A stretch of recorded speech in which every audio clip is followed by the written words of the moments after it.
दोस्तों, जिस यूरोप को भारत ने मुश्किल वक्त में फायदा पहुंचाया और मदद दी, आज वही यूरोपीय यूनियन भारत के खिलाफ एक गहरी साजिश रच चुका है। यह कोई अफवाह नहीं है, बल्कि एक ऐसी हकीकत है जिसे अब पूरी दुनिया देख रही है। यूरोपियन यूनियन का दोहरा चेहरा अब फिर से बेनकाब हो गया है। कुछ ही दिन पहले आपने देखा होगा कि नाटो जैसे सैन्य संगठन ने भारत को घेरने की कोशिश की थी, उसे नीचा दिखाने की चाल चली थी। लेकिन अब इस खेल में एक और बड़ा खिलाड़ी कूद पड़ा है।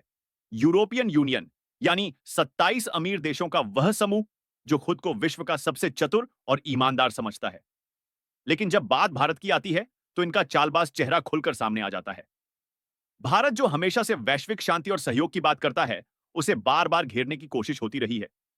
और यह सब उस समय हो रहा है जब भारत पूरी दुनिया की ऊर्जा जरूरतों का एक भरोसेमंद भागीदार बन चुका है। लेकिन आज वही भारत इन शक्तिशाली देशों के निशाने पर आ गया है। खबर यह है कि यूरोपीय यूनियन ने रूस की ऊर्जा सप्लाई को निशाना बनाते हुए भारत की एक प्रमुख रिफाइनरी पर सीधा प्रतिबंध लगा दिया है। सोचिए, वो रिफाइनरी जो भारत की ऊर्जा जरूरतों को पूरा कर रही थी, जो भारत को आत्मनिर्भर बना रही थी, अब उस पर यूरोपीय यूनियन का डंडा चल गया है। और यह इतना बड़ा झटका है कि वर्ल्ड ट्रेड ऑर्गेनाइजेशन यानी WTO तक सकते में आ गया है। खुद वीटीओ अब सोचने पर मजबूर है कि आखिर यूरोपीय यूनियन कैसे खुलेआम वीटीओ के नियमों की धज्जियां उड़ाकर भारत को टारगेट कर रहा है। बात साफ है, यूरोप चाहता है कि भारत रूस से तेल न खरीदे, ताकि रूस को आर्थिक रूप से कमजोर किया जा सके। लेकिन जब भारत ने अपने राष्ट्रीय हितों को प्राथमिकता दी और रूस से तेल खरीद जारी रखी, तो यूरोप ने इस तरह के दबाव बनाना शुरू कर दिया। असल में जब रूस यूक्रेन युद्ध शुरू हुआ, तभी से पश्चिमी देश, खासकर अमेरिका और यूरोप, रूस को हराने की कोशिश में जुटे हुए हैं। उन्होंने रूस की अर्थव्यवस्था को तोड़ने के लिए तमाम तरह के आर्थिक प्रतिबंध लगाए। और इन प्रतिबंधों का सबसे बड़ा टारगेट बना रूस का ऊर्जा क्षेत्र, तेल, गैस और उनसे जुड़ी तमाम कंपनियां, क्योंकि रूस की अर्थव्यवस्था बहुत हद तक इन्हीं पर टिकी है। लेकिन जब भारत, चीन और ब्राजील जैसे देश रूस से तेल और गैस खरीदने लगे, तो पश्चिमी देशों के चेहरे उतर गए। उन्हें यह बात हजम नहीं हो रही थी कि रूस उनके प्रतिबंधों के बावजूद अपना व्यापार जारी रख पा रहा है। और जब भारत ने रूस से रियायती दरों पर तेल खरीदकर उसे रिफाइन करके दुनिया को सप्लाई करना शुरू किया, तो यह बात यूरोप को सबसे ज्यादा चुभी। हाल ही में जब नाटो और ट्रंप जैसे नेताओं ने भारत को धमकाया और कहा कि रूस से दूरी बना लो, तो भारत ने पलटवार किया। भारत ने साफ कर दिया कि वह अपनी ऊर्जा सुरक्षा के लिए किसी का मोहताज नहीं है। और यहीं से यूरोप को तकलीफ होने लगी। उन्हें लगने लगा कि भारत उनकी बात नहीं मानेगा, तो इसका कोई ना कोई तोड़ निकालना होगा। और इसी प्लानिंग के तहत यूरोपीय यूनियन ने रूस पर अपना 18वां प्रतिबंध पैकेज जारी किया। लेकिन हैरानी की बात यह है कि इस प्रतिबंध पैकेज का पहला निशाना बना भारत।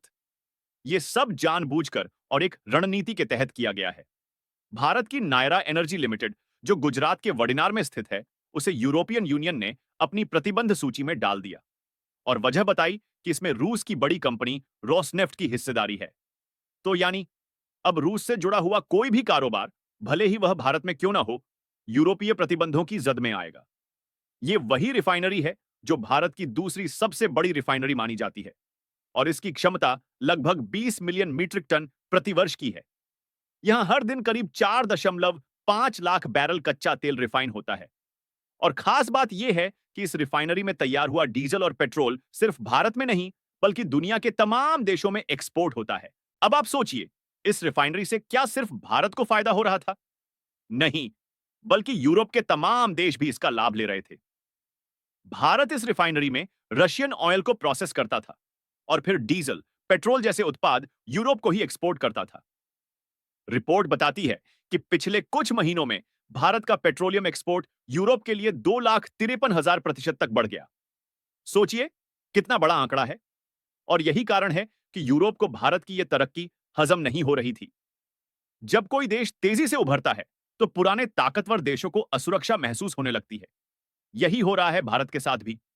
जब यूरोप खुद भारत से हर दिन 3 लाख बैरल से ज्यादा रिफाइंड फ्यूल खरीद रहा हो, तब वही यूरोप अगर भारत की रिफाइनरी पर बैन लगाता है, तो इससे बड़ा दोगलापन क्या हो सकता है?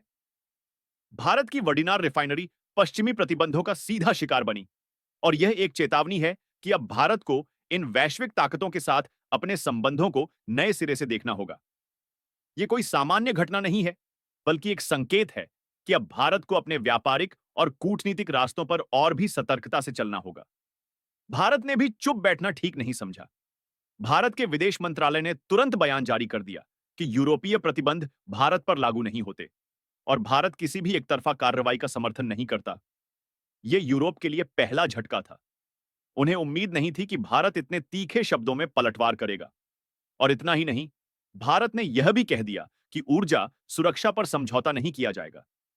यह बयान सिर्फ एक प्रतिक्रिया नहीं थी, बल्कि एक चेतावनी भी थी कि भारत अब अपने अधिकारों के लिए खड़ा हो गया है। इस पूरे विवाद में सबसे दिलचस्प बात यह है कि जो यूरोप और अमेरिका भारत को नैतिकता का पाठ पढ़ा रहे हैं, वही खुद आज भी रूस से सामान खरीद रहे हैं। यूरोप रूस से एलएनजी यानी लिक्विफाइड नेचुरल गैस ले रहा है और अमेरिका तो रूस से टाइटेनियम जैसी रणनीतिक धातु का आयात कर रहा है। ये वही अमेरिका है जो भारत को नैतिकता के नाम पर घेरता है, लेकिन खुद व्यापार करने से पीछे नहीं हटता। यह दोहरा रवैया ही बताता है कि दुनिया के बड़े ताकतवर देश सिर्फ अपने फायदे की सोचते हैं। दूसरों के हित उनके लिए कोई मायने नहीं रखते। डब्ल्यूटीओ के नियमों की बात करें तो भारत ने कोई उल्लंघन नहीं किया। भारत में रिफाइंड हुआ कोई भी उत्पाद भारतीय मूल का ही माना जाता है और ऐसे उत्पाद पर कोई विदेशी प्रतिबंध लागू नहीं होता। तो यूरोप का यह कदम न केवल भारत के लिए गलत है, बल्कि वैश्विक व्यापार प्रणाली के लिए भी खतरनाक है। अगर हर देश इसी तरह अपने नियम बनाकर दूसरों पर थोपेगा, तो वैश्विक व्यापार में विश्वास और स्थिरता दोनों ही खत्म हो जाएंगे। यह सिर्फ एक व्यापारिक झगड़ा नहीं है, यह एक बड़ी भू राजनीतिक साजिश का हिस्सा है। पश्चिम चाहता है कि भारत रूस से दूरी बना ले ताकि रूस की कमर टूट जाए, लेकिन भारत अपने हितों से समझौता नहीं कर सकता। भारत जानता है कि उसकी ऊर्जा सुरक्षा किसी पश्चिमी देश की मर्जी पर नहीं टिकी होनी चाहिए। यही कारण है कि भारत लगातार अपनी ऊर्जा स्रोतों को विविध बना रहा है ताकि किसी एक देश पर निर्भरता न रहे। अब सवाल यह उठता है कि भारत आगे क्या करेगा? क्या भारत चुपचाप इस प्रतिबंध को सह लेगा? जवाब है बिल्कुल नहीं। भारत पहले ही वैकल्पिक बाजारों की तरफ बढ़ रहा है। भारत अब रूस, ईरान, सऊदी अरब, दक्षिण एशिया और अफ्रीका जैसे नए ऊर्जा बाजारों में अपने कदम बढ़ा रहा है। और इसके साथ साथ भारत अपने डिप्लोमेटिक ताकत का इस्तेमाल करके यूरोपीय यूनियन को भी चेतावनी दे चुका है कि अगर ऐसी हरकतें जारी रहीं तो व्यापारिक संबंधों पर इसका असर पड़ेगा। भारत धीरे धीरे अपने एक्सपोर्ट को दूसरे देशों की ओर मोड़ रहा है और साथ ही नई रिफाइनरियों पर काम भी तेज कर रहा है। यूरोपियन यूनियन के लिए यह चेतावनी काफी है। उन्हें अब समझ आ गया है कि भारत 1991 वाला देश नहीं है जिसे डरा धमकाकर कुछ भी कराया जा सके। आज का भारत आत्मनिर्भर है, मजबूत है और हर चुनौती का सामना करने के लिए तैयार है। भारत अब सिर्फ अपनी आर्थिक ताकत ही नहीं, बल्कि अपनी कूटनीतिक क्षमता को भी दिखा रहा है। यह पूरा मामला भारत के बढ़ते आत्मविश्वास का प्रतीक है। अब भारत सिर्फ एक विकासशील देश नहीं, बल्कि एक उभरती वैश्विक शक्ति है जो अपने हितों की रक्षा करना जानता है। और सबसे बड़ी बात, भारत अब किसी के दबाव में नहीं आता। भारत की विदेश नीति अब पूरी तरह से भारत प्रथम के सिद्धांत पर काम कर रही है। तो दोस्तों, क्या आपको लगता है कि यूरोप का यह दोगलापन अब ज्यादा दिनों तक चलेगा? क्या भारत को भी यूरोपियन प्रोडक्ट्स पर कोई जवाबी कार्रवाई करनी चाहिए? क्या समय आ गया है कि भारत अपनी नीति तुम जैसा करोगे वैसा भरोगे पर चलना शुरू करे? क्या भारत को भी अब अपनी रणनीति आक्रामक बनानी चाहिए?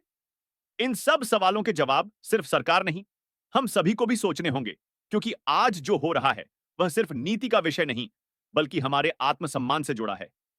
अपनी राय नीचे कमेंट में जरूर बताएं और अगर आप चाहते हैं कि भारत की यह बात हर भारतीय तक पहुंचे, तो इस वीडियो को लाइक और शेयर जरूर कीजिए।